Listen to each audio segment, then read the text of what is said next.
की गई है, इसमें करोड़ों रुपए का घोटाला जो है वो सामने आता है।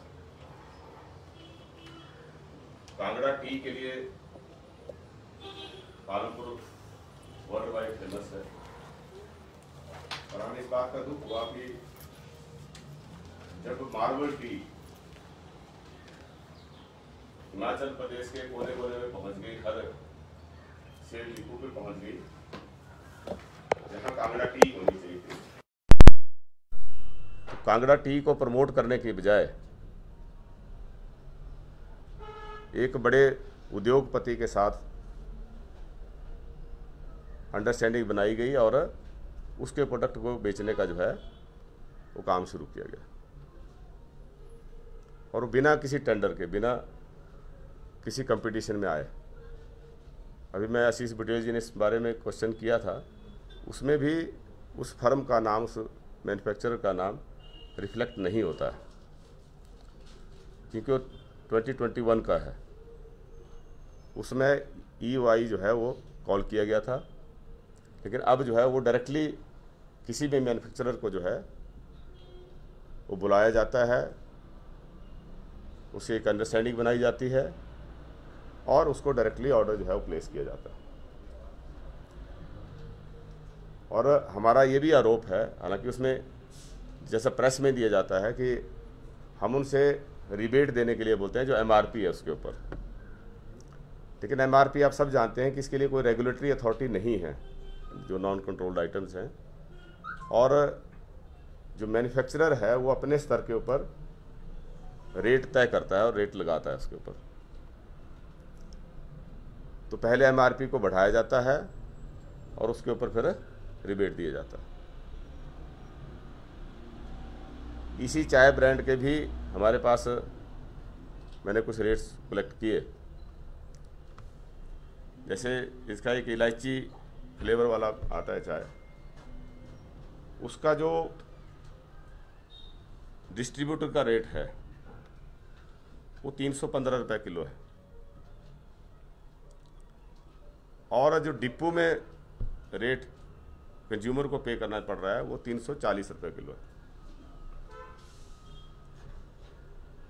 तो इस तरह की अनियमितताएं अन्य सभी जो प्रोडक्ट्स हैं जो सिविल सप्लाई कॉरपोरेशन के डिपों के माध्यम से, या जो हमारी कंज्यूमर सोसाइटीज़ हैं, प्राइमरी एग्रीकल्चर कोऑपरेटिव सोसाइटीज़ हैं, उनके डिपों के माध्यम से जितना सामान दिया जा रहा है जो नॉन कंट्रोल्ड आइटम्स हैं, यहाँ तक कि उसमें सोलर लैंप्स और मनियारी का सामान और टॉयलेटरीज, इस तरह के अन्य सामान भी दिए जा रहे हैं, और उसमें भी किसी तरह की कोई पारदर्शिता नहीं बरती जा रही है।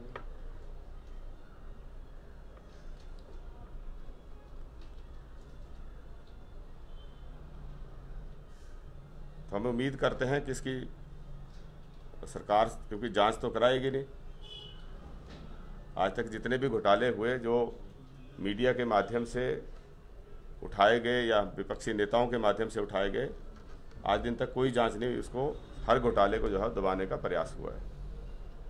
चाहे वो भूमि घोटाला है, नशा माफिया जो है उन सब जगह पैर पसार रहा है, और लॉ एंड ऑर्डर की भी हिमाचल प्रदेश में अगर पॉपुलेशन के रेशो में देखेंगे तो वो भी स्थिति अच्छी नहीं है।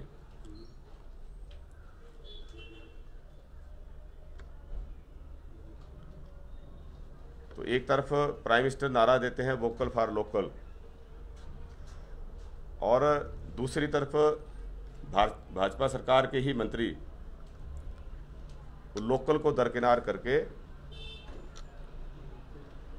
उनके एक रिश्तेदार हैं जो बड़े व्यापारी हैं, वो इसके डिस्ट्रीब्यूटर हैं उसी चाय के, और वही कनेक्शन जो है वो काम कर रहा है। हम माननीय महामहिम राज्यपाल से अनुरोध करते हैं कि वो हस्तक्षेप करें और इस तरह के जो भ्रष्टाचार फैला है उसको रोकने में मदद करें, ताकि सरकार की मनमानी के ऊपर अंकुश लग सके। धन्यवाद। सर, आपने आरोप लगाए हैं कि PDS के माध्यम से या कोऑपरेटिव सोसाइटीज के माध्यम से जो उत्पाद उपलब्ध करवाए जा रहे हैं उस पर मनमानी की जा रही है, तो क्या चार्जशीट कमेटी के अध्यक्ष के रूप में इन सभी बातों को चार्जशीट में शामिल किया जाए? डेफिनेटली करेंगे। तो सर, चार्जशीट कमेटी की अभी तक चार्जेस को लेकर प्रदेश सरकार पर कहां तक पहुंचे हैं? हमारे पास काफ़ी मटेरियल इकट्ठा हुआ है, लेकिन हम चाहते हैं कि कुछ तथ्य भी जुटाए जाएं उसके साथ। तथ्य मीन्स कि जैसे डॉक्यूमेंट्री प्रूफ, उसके लिए लगे हैं। उसके लिए थोड़ा सा प्रोसेस जारी है, लंबा है, क्योंकि आरटीआई डालते हैं तो आरटीआई की सूचना भी नहीं दी जा रही है, समय पे नहीं दी जाती। विधानसभा में हमारे माननीय सदस्यों ने प्रश्न लगाए गए, तो जहां सरकार के पास कोई जवाब नहीं होता है वहां सूचना एकत्रित की जा रही है, ऐसा आंसर जो है वो आ जाता है, और वो कब एकत्रित होगी, कब मिलेगा, उसका कोई भरोसा नहीं है। क्या मान के चलें सर कि चार्जशीट कब तक फ्रेम कर दी जाएगी? अभी जल्दी करेंगे, 1-2 महीने के अंदर अंदर। सर, नशा माफिया के बारे में आपने बात करी, तो जो देखने में आया है ग्राउंड में, वो कहीं ना कहीं किसी न किसी पार्टी से जुड़े हुए, चाहे वो कांग्रेस से हो चाहे बीजेपी के हो। युवा मोर्चा के नाम पर वो युवा कहीं ना कहीं पार्टी से जुड़े हुए। क्या पार्टियों को इसके बारे में खुद लेनी चाहिए और उन लोगों को उनके पदों से निकालना चाहिए? डेफिनेटली निकालना चाहिए, लेकिन निकालने के अलावा सरकार का जो तंत्र है वो क्या कर रहा है, वो बड़ा ज़रूरी है। अगर वो इस आधार पे काम करता है कि कौन किस पार्टी से जुड़ा है, तब तो बड़ा दुर्भाग्यपूर्ण है। और नशा माफिया से जुड़ा हुआ कोई भी व्यक्ति हो सकता है वो अपने जो उनके मिसडीड्स हैं, अपने जो उनके काले कारनामे हैं, उनको छुपाने के लिए राजनीतिक पार्टियों का शरण लेते हों या उसकी आड़ में वो करते हों। लेकिन सबसे बड़ी बात है कि जो लॉ एंड ऑर्डर मेंटेन करने के लिए एजेंसीज हैं, पुलिस है, हमारे पास जो इंटेलिजेंस की विंग्स हैं, उनको प्रोएक्टिवली काम करना चाहिए। लेकिन आज पुलिस की ऐसी लाचारी हमने देखी। मैंने अपने विधानसभा क्षेत्र में एक जीप है जो उसके ऊपर कहीं नंबर प्लेट्स नहीं है, कोई नाम नहीं है, आगे नंबर प्लेट की जगह लिखा है मोदी है तो मुमकिन है ना, और नंबर प्लेट्स गायब हैं। और वो सरेआम जो है वो इस तरह के कार्रवाई के लिए जो है वो प्रयोग में लाई जाती है। तो ऐसा पूरे प्रदेश के अंदर कहाँ कहाँ क्या होगा, गॉड नोस। तो वोट बैंक की राजनीति जो है ये चल रही है कि अगर उनको हटाया गया तो वो हाँ वोट जाएगा। हाँ, इसलिए हो रहा। एक लड़का जो है हमारे, वो सरेआम जो है उसका पता है सबको कि इस तरह के एक्टिविटीज़ में है, उसके पास पिस्टल पकड़ा गया, लाइव कारतूस पकड़े गए, है ना। 15 दिन के बाद वो छूट गया, और वो सरेआम जो है वो अब नेता बन के स्टेज पे बैठते हैं, मंत्रियों के साथ बैठते हैं, विधायकों के साथ बैठते हैं। और जो हमारा ये जितने स्पोर्ट्स एक्टिविटीज़ है, जिसमें क्योंकि उसमें यूथ ज़्यादा पार्टिसिपेट करता है, तो यूथ से रिलेटेड जितनी भी एक्टिविटीज़ होंगी वो बीजेपी या सरकार से जुड़े हुए कार्यक्रम में मेन लीड रोल में होते हैं, और बेखौफ होकर जो है वो काम कर रहे हैं। सर, 1-1.5 महीने में ये स्थिति बनी है, तो ये परसेप्शन गई है लोगों में कि कांग्रेस डॉर्मेंसी की स्थिति में है और भारतीय जनता पार्टी तथा आम आदमी पार्टी खुलकर मैदान में काम कर रही है, परंतु कांग्रेस इस तरह से सक्रिय नहीं दिख रही। कांग्रेस सक्रिय है, सक्रिय नहीं होती तो हम उपचुनाव कैसे जीतते? यहाँ हम अपने मेयर डिप्टी मेयर कैसे बनाते? हम सक्रिय हैं, लेकिन ये सारा भारतीय जनता पार्टी का एक काम करने का तरीका है। वो आम आदमी पार्टी भारतीय जनता पार्टी की एक बी टीम है। जब अन्ना हजारे जी का आंदोलन हुआ, उसमें आपने देखा होना कि इंडिया अगेंस्ट करप्शन के नाम से सारे एबीवीपी के और आरएसएस से जितने जड़े संगठन थे, सब ने काम किया, सब उससे जुड़े हुए थे मूवमेंट से। तो उसी मूवमेंट से तो केजरीवाल जी निकले और आम आदमी पार्टी बनी। तो ये बड़ी क्लोज नेक्सस इनके साथ है, और ये भ्रामक प्रचार भारतीय जनता पार्टी इसलिए करती है ताकि कांग्रेस को, क्योंकि बीजेपी का सीधे तौर पे लड़ाई लड़ने का इनका तरीका नहीं है, कभी आमने सामने नहीं लड़ते। इस तरह का एक छद्म युद्ध जो है वो लड़ते हैं, लोगों में भ्रामक प्रचार करते हैं, और लोगों को गुमराह करके जो है वोट ठगने का काम करते हैं। सर, एक बहुत अहम मुद्दे है महंगाई और बेरोजगारी। कांग्रेस बीच में इन मुद्दों को लेकर के सड़क पे भी आती है, सब कुछ करती है, लेकिन फिर वापस जो है वो ग्राउंड पे कुछ नहीं होता है।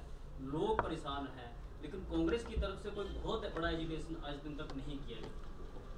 इसमें एजिटेशन भी हुए, लेकिन ये सरकार जो है गूंगी बहरी सरकार है, ये किसी की नहीं सुनती, मनमानी करती है। और मीडिया भी जिस तरह से कांग्रेस के समय में इन मुद्दों को हाईलाइट करता था, शायद आज कांग्रेस को उतना स्पेस इन मुद्दों को लेकर नहीं मिलता है। और यही कारण है कि जहां हम करते भी हैं उसको उस स्तर पे जो है वो प्लेसमेंट मीडिया के अंदर नहीं मिलती है। नहीं, पर एक चीज ये भी देखी गई है कि एक एजुकेशन होता है, उसके बाद 2 महीने कांग्रेस गायब हो जाती है।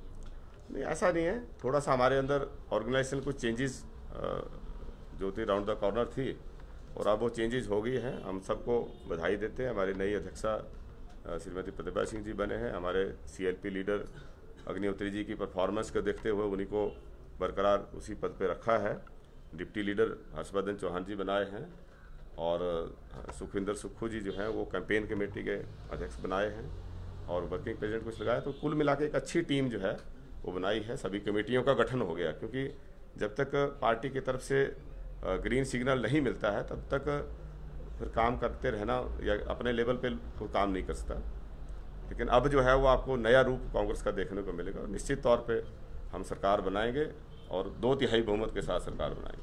सर, आपने कहा कि भाजपा भ्रामक प्रचार करती है जनता के बीच, तो ऐसी कांग्रेस में क्या कमी और खामी रह रही है कि लोगों को इतनी बेरोजगारी, महंगाई होने के बावजूद, स्वास्थ्य सुविधाएं चरमरा रही हैं, इसके बावजूद लोग कहीं ना कहीं समझने को तैयार नहीं हो रहे हैं कि ये सरकार जो है, इसका शासन जो है वो सही नहीं है।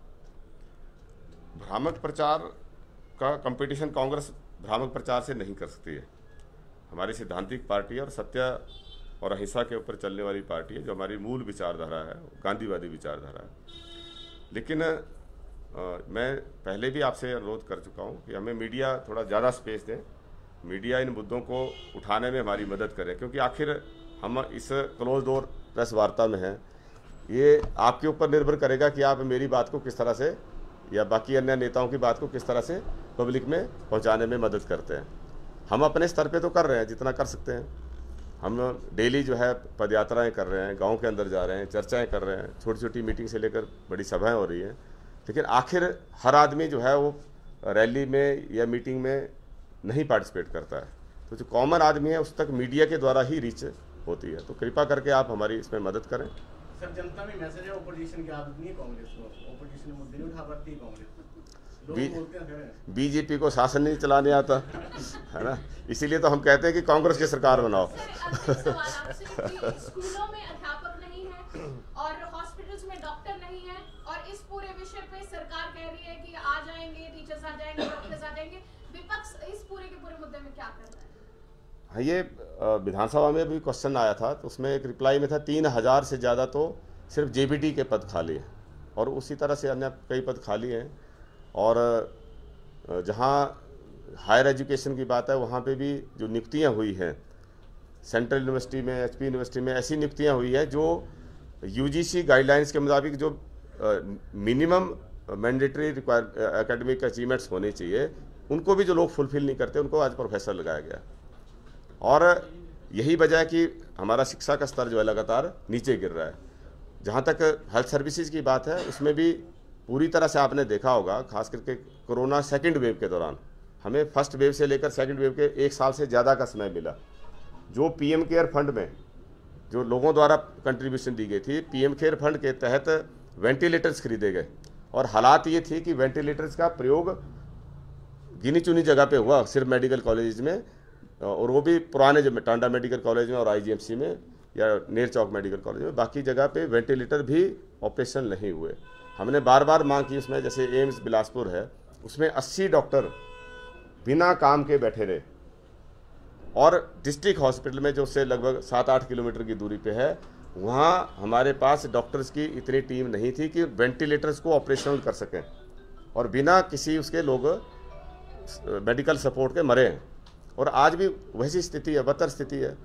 आप कई स्पेशलिस्ट डॉक्टर नहीं, आप प्राइवेट हॉस्पिटल का डाटा ले लें, आज लोग प्राइवेट हॉस्पिटल में ज़्यादा जा रहे हैं, और गरीब से गरीब आदमी भी प्राइवेट हॉस्पिटल के जाने के लिए मजबूर हो रहा है, क्योंकि गवर्नमेंट सर्विसेज हॉस्पिटल में सर्विसेज उस लेवल पे नहीं मिल रही हैं जैसे मिलनी चाहिए।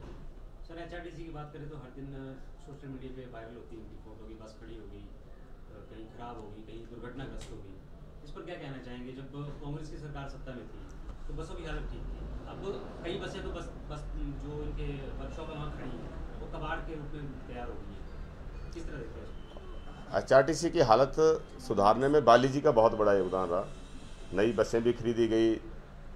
वॉल्वो बसेस का सबसे पहले जब शुरू की गई उसमें विरोध करते थे, आज 150 से ज़्यादा वॉल्वो बसेस जो चल रही है, उसी वजह से खर्चा जो है वो चल रहा है। लेकिन भारतीय जनता पार्टी दिशाहीन है। ये एचआरटीसी के जो अनप्रोडक्टिव खर्चे हैं उनको कम करने की बजाय उनको बढ़ाने का काम करी है। जगह जगह पे इन्होंने सब डिपो खोल दिया। अब सब डिपो नाम का कोई यूनिट, एडमिनिस्ट्रेटिव यूनिट अदरवाइज नहीं है, सिर्फ वो खर्चा बढ़ाने के लिए। ना सब डिपो के नाम से कोई बस होती है, ना वहाँ किसी को डीडीओ पावर होती है, लेकिन वो ड्रामा करके जो है 1-2 लोगों का एक्स्ट्रा वहाँ पे प्लेसमेंट की जाती है। कंडक्टर्स ड्राइवर्स की पूरी सीट्स भरी नहीं है, बसों की हालत ख़राब है। तो अनप्रोडक्टिव खर्चे बढ़ाने के बजाय उनको कम करने के बजाय उनको बढ़ाने का काम कर रहे हैं। और उसकी हालत है कि जब गाड़ियों की रिपेयर समय पे नहीं होगी तो लोगों की जान जो है वो खतरे में डलती है, और उसी का परिणाम ये। इसमें मीडिया अच्छा काम कर रहा है, मैं आपका धन्यवाद करते हैं, क्योंकि जहाँ भी दिक्कत आ रही है उसको हाईलाइट कर रहे हैं। और दूसरी समस्या भी आने वाली है। जैसे ही आपका ये फ्री जो इलेक्ट्रिसिटी का शुरू होगा, क्योंकि 125 यूनिट शायद किया है, और कब से शुरू होगा ये शायद अभी अगले 1 महीने से शुरू होगा।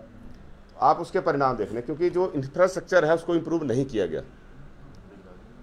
और एक तरफ गैस का रेट बढ़ रहा है, तो जब गैस जो कंज्यूमर है, एलपीजी कंज्यूमर है, वो स्वाभाविक है कि स्विच ओवर करेंगे इंडक्शन चूल्हों के ऊपर, इलेक्ट्रिक चूल्हों के ऊपर, उसके ऊपर स्विच ओवर करेंगे। और जो पीक टाइम है, पीक आवर्स में इसकी डिमांड बढ़ेगी और हमारे सिस्टम कोलैप्स होगा इसमें आने वाले समय में, क्योंकि सिस्टम इम्प्रूवमेंट के ऊपर फोकस नहीं था। तो इसका ये सेकेंडरी एक आउटकम इसकी ये भी निकलेगी। हमारा उसमें कोई विरोध नहीं है, लेकिन सरकार को उसकी तैयारी करनी चाहिए थी। बिना तैयारी के इस तरह के पॉपुलर डिसीजन, और 4.5 साल आप कंज्यूमर को लूटते रहे और आखिर में जाके आपको याद आई तो ऐसी बात होगी कि कभी गाय जो बेचारे सड़कों पे धक्के खा रही है, उसको किसी ने घास पानी तो दिया नहीं, है ना, लेकिन आखिर में जो है फिर गौ माता को याद करते हैं। तो पूरी ज़िंदगी जो हमारे कर्म है वो भी तो साथ जुड़ेंगे। तो भारतीय जनता पार्टी जो है, जो 4.5 साल में जो इनकी मिस गवर्नेंस रही है, नॉन गवर्नेंस रही है, उसको भी लोग काउंट करेंगे।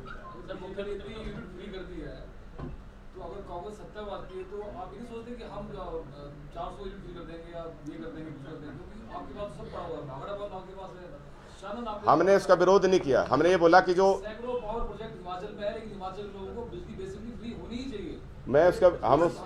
हम उसका विरोध नहीं कर रहे हैं। हमें बोले कि जो डिस्ट्रीब्यूशन नेटवर्क है वो पीक आवर्स के लिए डिजाइन होना चाहिए। बिजली खत्म नहीं होगी,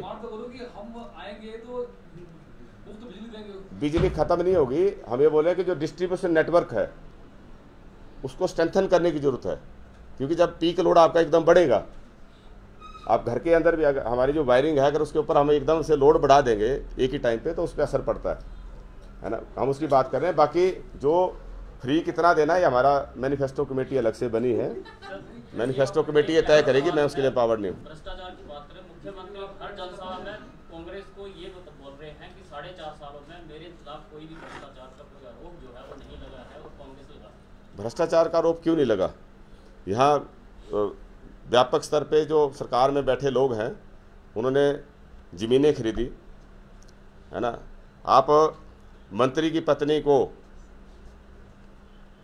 प्रमोट करने के लिए रूल्स में स्पेशल रिलैक्सेशन देते हैं। आज एक बच्चा जो है 80% वाला पीए नहीं लगता है, लेकिन इन्हीं मुख्यमंत्री जी के कुलीग हैं जो मंत्रिमंडल में शामिल हैं, तो एप्लीकेशन उनकी वाइफ दे रही है और मंत्रिमंडल उसको एग्जम्पशन दे रहा है। R&P रूल में अमेंडमेंट नहीं किया है। अमेंडमेंट करते तो हज़ारों लोगों को इसका फ़ायदा मिलता जिनकी प्रमोशन नहीं हुई है क्योंकि उनके नंबर कम है। और आपने उनको, इसको क्या कहेंगे आप? और जब ये विधायक थे सिंपल, तो यही एप्लीकेशन दी गई थी जो इसी सरकार ने रिजेक्ट की थी। कोर्ट ने रिजेक्ट की तब जाके, तो उसको भी भ्रष्टाचार कहेंगे। आज हमारे पास ऐसी सूचनाएं हैं। अब मैं वो थोड़ा सा मैं चाह रहा था कि एक इशू पे फोकस रहता है, पर थोड़ा ज़्यादा हो गया है ना, जहाँ पे हम बड़ा खुलासा करेंगे। Thank you. है